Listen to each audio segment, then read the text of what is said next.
Our Lord Jesus and our Mother Mary must be so proud of all the pilgrims who have come here down through the centuries. The overwhelming amount of pilgrims who came here became so great that they had to build another church. They had originally expanded the little building into a larger church, but we're talking about hundreds of thousands of pilgrims that would come here every year, and so they had to expand the entire facility. They built a new church to accommodate the ever-growing number of pilgrims coming here to the shrine. But keep in mind all the wars that took place in this land during these centuries. The people have always gone to Our Lady for help, and she has never failed them.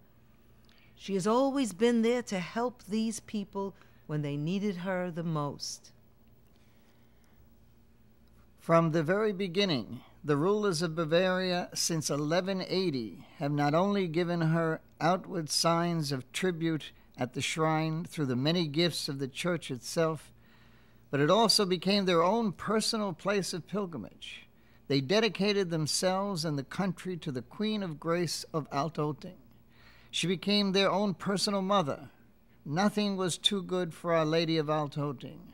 Nobility and royalty heaped gifts on the little chapel. They brought the greatest artisans of Europe to Altotting to create beautiful statues and reliquaries for the altar. They wanted her to have a majestic setting as it should be. In 1849, Johannes Birdendorfer, later known as Saint Brother Conrad, came to the Capuchins here in Altotting. He became the gatekeeper, the custodian of the shrine. He would tell stories to everyone who came about Our Lady of Altotting and the beautiful gifts she's given us, the miracles that have taken place through the intercession of Our Lady of Altotting.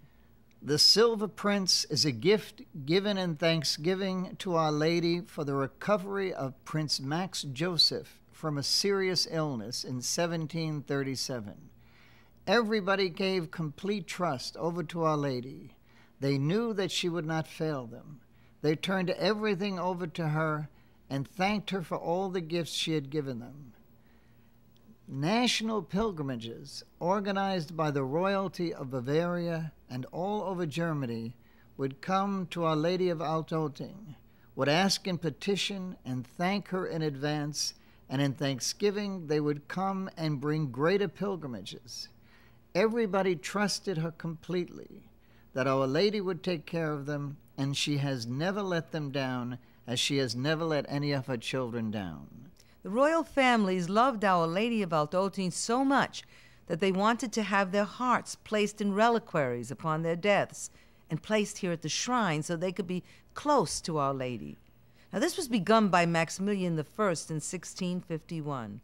From that time on, great lovers of Our Lady have asked if their hearts and bodily remains could be kept at the shrine. One in particular, Count Tilly, Field Marshal in the 30 Years' War, his heart rests in the chapel.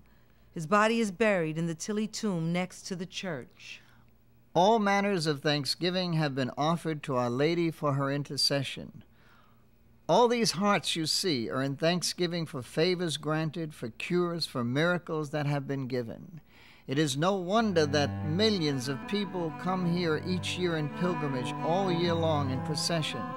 At times, the amount of pilgrims became so great that they had to take the image of Our Lady out of the chapel because there was just not enough room for everybody inside the church. They processed through the streets with the Blessed Sacrament, with Our Lady